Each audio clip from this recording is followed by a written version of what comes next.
Film की शुरुआत होती है पूरी दुनिया को दिखाने से, जिसके बाद अमेरिका दिखाया गया जहाँ सूरज निकल रहा था, यानी कि नॉर्मल दिन की तरह आज की भी शुरुआत हुई। और अब हम अमेरिका में रहने वाली एक फैमिली को देखते हैं। इनमें फैमिली का हेड था, उसकी वाइफ थी अमेंडा और 2 बच्चे थे। आदमी तो काफी अच्छी आदत का था, गुस्सा उसे कम आता था, लेकिन उसकी वाइफ अमेंडा काफी गुस्से वाली थी। लोगों को पसंद ना करना, सब पर शक करना, चिड़चिड़ापन उसमें बहुत ज्यादा था। दोनों हस्बैंड वाइफ ही जॉब करती थी। उनकी बेटी काफी मासूम थी, उसे सीजन देखने का बहुत शौक था, जबकि बेटा थोड़ा शरारती था। आज सुबह जैसे अमेंडा की हस्बैंड की आंख खुली तो अमेंडा का मूड आज काफी अच्छा था। वो अपने हस्बैंड को कहती है कि मेरा दिल कर रहा है हम छुट्टियां मनाने चले, इसीलिए मैंने आइलैंड पर हमारे लिए एक घर बुक किया है। अब उसका हस्बैंड मना नहीं कर सकता था, मान जाता है। ये सब तैयार हुई और कुछ ही देर के बाद आइलैंड पर जाने के लिए निकल पड़ी। ये गाड़ी में बैठी इंजॉय कर रही थी, काफी खुश थी। फिर कुछ घंटों का सफर करने के बाद उस घर में पहुंच जाते हैं जो अमेंडा ने बुक किया था। घर काफी शानदार था, सबको बहुत पसंद आता है। बच्चे पूल में नहाने लगे। उसका हस्बैंड सामान रखने में मसरूफ हो गया, जबकि अमेंडा मार्केट चली जाती है जरूरत खाने पीने का सामान लेने के लिए। वो बहुत खुश थी। सारा सामान खरीदने के बाद जब गाड़ी में सामान रख रही थी तो वहाँ एक और आदमी को देखती है जो खाने पीने का बहुत सारा सामान गाड़ी में रख रहा था। ये एक पूरी फैमिली के लिए बहुत ज्यादा खाना था। ऐसा लग रहा था जैसे दुनिया खत्म होने वाली हो और ये उसकी तैयारी कर रहा हो। अब ये चीज अमेंडा को अजीब तो लगी, लेकिन वो उससे बिना कोई बात कहे वहाँ से चली जाती है। घर आने के बाद ये फैमिली तैयार हुई और बीच पर चले जाती है। ये सुकून से वहाँ बैठकर इंजॉय कर रही थी, जहाँ तभी इनकी नजर एक काफी बड़ी शिप पर गई जो समंदर में इनसे काफी दूर थी। ये सोचते हैं कि वो अपना रास्ता बदल लेगी, पर 2 घंटे के बाद भी वो शिप उसी जगह पर ही रही, बल्कि अब तो और मजीद आगे आ गई। इन्हें अजीब लगा, पर धीरे धीरे शिप और करीब आती गई। ये घबरा जाती है, समझ गई थी कि कोई गड़बड़ है, इसलिए अमेंडा का हस्बैंड सबको वहाँ से भागने का कहता है। घबराते हुए सब इधर उधर भागने लगे और बीच पर एक ही पल में हंगामा मच गया। शिप तो अभी भी नहीं रुकी, वो समंदर से बाहर ही आ गई, फिर बीच पर आकर रुक जाती है। ऐसा लग रहा था जैसे उसे कोई कंट्रोल ही ना कर रहा हो। ये हादसा बहुत अजीब था। कुछ ही देर में पूरे बीच को खाली कर दिया गया। एक गार्ड से इन्हें पता चला कि सिस्टम में किसी गड़बड़ी की वजह से ऐसा हुआ। ये न सिर्फ इस शिप के साथ बल्कि और भी कई सारी शिप्स के साथ हो चुका है। ये फैमिली यहाँ से सीधा घर गई। तब पता चला कि इंटरनेट भी नहीं आ रहा और तो टीवी पर भी कोई चैनल नहीं आ रहा था। ये अपने लिए ऑनलाइन खाना नहीं मंगवा सकती थी, इसलिए जो था वो ही खाकर अपना गुजारा करती है। रात को बच्चे सो गए, जबकि अमेंडा और उसका हस्बैंड नीचे शराब पी रही थी, जहाँ अचानक इनके दरवाजे पर दस्तक हुई। ये चौंक गई कि कौन हो सकता है। इन्होंने जब दरवाजा खोला तो सामने स्कॉट नाम का एक आदमी और उसकी बेटी खड़ी थी। दोनों हस्बैंड वाइफ काफी हैरान हुए, क्योंकि इस तरह किसी अजनबी का उनके घर आना काफी अजीब था। स्कॉट अमेंडा को कहता है, मैडम ये घर मेरा है, आपकी मुझसे ही बात हुई थी ऑनलाइन। पर अमेंडा को शक हो रहा था क्योंकि उनकी कॉल पर बात नहीं हुई थी। स्कॉट कहता है, क्या हम अंदर आ सकते हैं? जिस पर अमेंडा का हस्बैंड उन्हें घर के अंदर ले आया। स्कॉट उन्हें बताता है कि हम शहर में रहते हैं, पर वहाँ अचानक पावर चली गई है, हर जगह अंधेरा छा गया है। मैं आप लोगों से ये कहना चाहता हूँ कि मुझे पता है आप यहाँ छुट्टियाँ मनाने आए हैं, आप लोगों ने पैसे दिए हैं, तो हम आपको जाने के लिए नहीं कह रहे, बस हम भी यहाँ रहना चाहते हैं। आपको तंग नहीं करेंगे, बेसमेंट में ही सो जाएंगे, यहाँ तक कि मैं आप लोगों को पैसे भी दे दूंगा। और अब वो उनके $1000 वापस कर देता है। अमेंडा के हस्बैंड को तो उन पर कोई शक नहीं था, वो मान गया कि ये लोग यहाँ रह नहीं। पर अमेंडा इतनी आसानी से मानने वाली नहीं थी। वो उनसे कहती है कि सो मैं आपको यहाँ रहने की इजाजत नहीं दे सकती, क्योंकि अजनबियों के साथ रहने में मुझे मसला है। पर जब दोनों हस्बैंड वाइफ अकेले में बात करने गई तो अमेंडा कहती है कि मुझे उन पर शक है, वो यहाँ गलत इरादे से आए हैं। उसका हस्बैंड कहता है कि वो मुसीबत में है,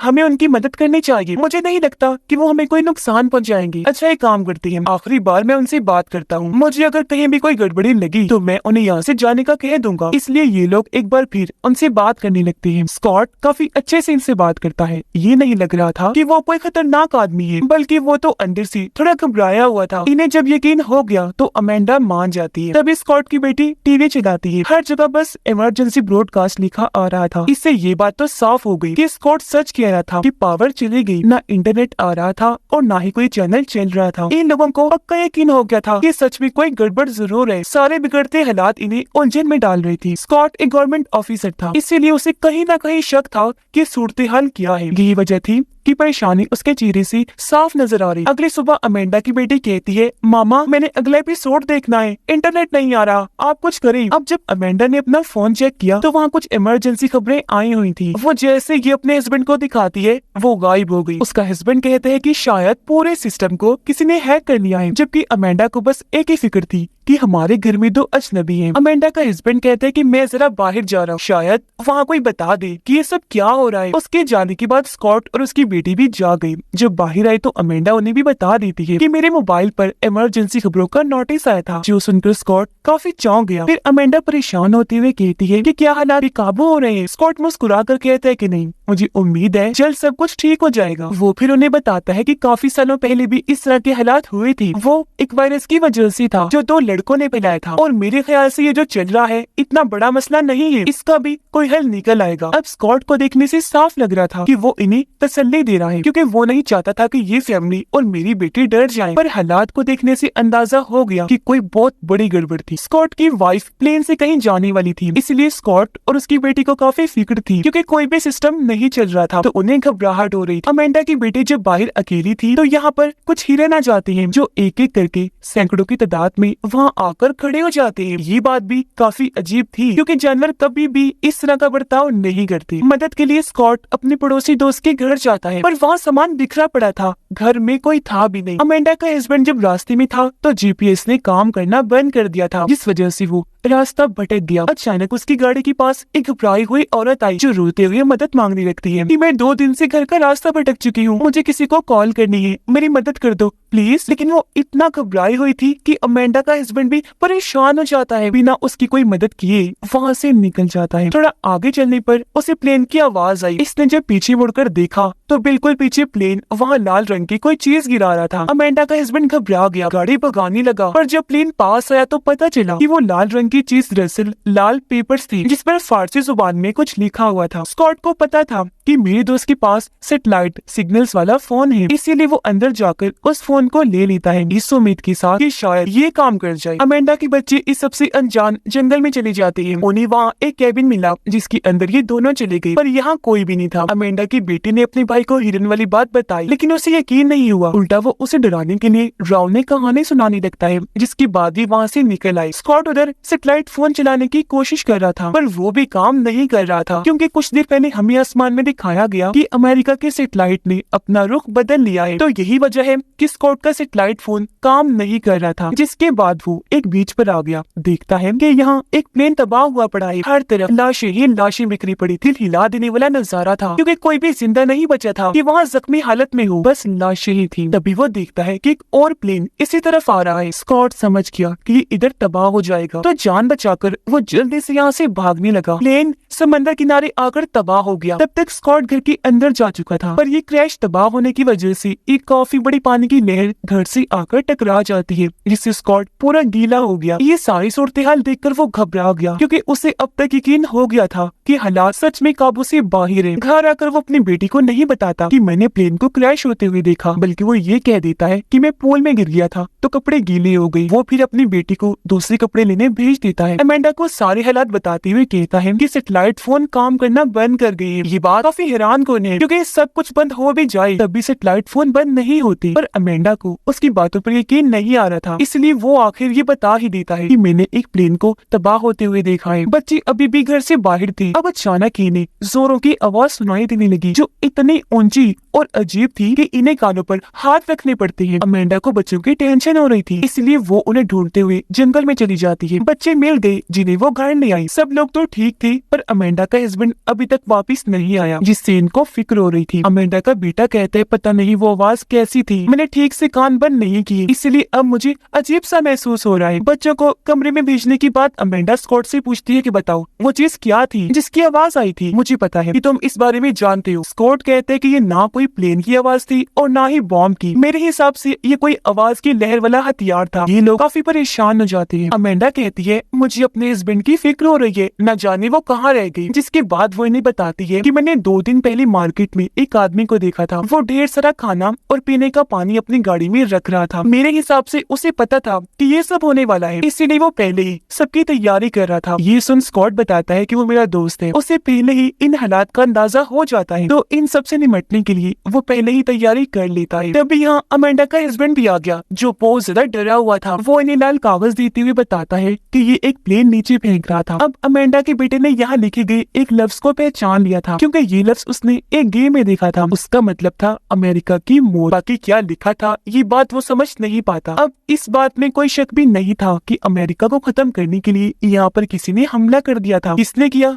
ये पता नहीं होता। ये फैमिली काफी डर गई थी, तो बचने के लिए अमेंडा और उसका हस्बैंड अपने बच्चों को लेकर यहाँ से शहर जाने का फैसला करते हैं। पर स्कॉट उन्हें समझाता है कि तुम मत जाओ, क्योंकि शहर के हालात बहुत बदतर होंगे। तुम यही रुको, ये जगह तुम्हारे लिए बिल्कुल महफूज है। वो दोनों स्कॉट की बात नहीं मानते, गाड़ी में बैठकर निकल जाते हैं। पर सड़क पर आकर इन्होंने देखा कि वहाँ पर बहुत सारी गाड़ियाँ खड़ी है, क्योंकि अचानक की गाड़ियाँ बेकाबू हुई और एक दूसरे से टकरा गई। तो आगे जाने का रास्ता गाड़ियों ने ब्लॉक कर दिया था। गाड़ियों के साथ अचानक ये सब होने की वजह भी सिस्टम में खराबी थी। तभी पीछे से एक और गाड़ी आने लगी, इसलिए अमेंडा जल्दी से अपनी गाड़ी में आकर बैठ जाती है। वो जल्दी से गाड़ी को साइड में करती है और ऐसे इनकी जान बाल बाल बचती है। अब कोई और रास्ता नहीं था, इसलिए ये वापस स्कॉट के घर आ जाते हैं। अमेंडा का हस्बैंड और स्कॉट की बेटी दोनों मिलकर बातें करने लगती है, जबकि अमेंडा को स्कॉट बताता है कि मेरा एक दोस्त बहुत बड़े बड़े प्रोजेक्ट्स पर काम करता है, इस वजह से वो काफी अमीर है। उसे भी इन हालात का अंदाजा पहले ही हो जाया करता था, जिस वजह से सारी तैयारी उसने की हुई थी। इन हालात का सामना करने के लिए उसने आलीशान घर बनवाए थे, जिनके अंदर बहुत सारी सहूलतें हैं। ये कुछ और बातें करने के बाद अपना मूड ठीक करने के लिए म्यूजिक लगा देती है, डांस करती है। अमेंडा के हस्बैंड और स्कॉट की बेटी को अचानक अजीब सी आवाज सुनाई दी। ये जब जाकर चेक करती है तो वहाँ बहुत सारे फ्लेमिंगोस थे, जो एक तरह का परिंदा है। अब अचानक ये हो जाना भी काफी अजीब था, और अब एक बार फिर से वही तकलीफदेह आवाज जोरों से आने लगी। ये लोग फिर से कानों पर हाथ रख के सर पकड़ के बैठ जाती है, पर इस आवाज का जोर इतना था कि घर की कुछ चीजें भी टूट जाती है। काफी देर के बाद जाकर वो आवाज बंद हुई, पर अब सारे ही लोग काफी डर गए होते हैं, इसलिए अमेंडा की फैमिली सब एक ही बेड पर सो जाती है, जबकि स्कॉट और उसकी बेटी। सुबह जैसी हुई ये अजीब चीज देखने को मिली कि अमेंडा के बेटे के दांत एक एक करके गिरने लगते हैं, जिस वजह से अमेंडा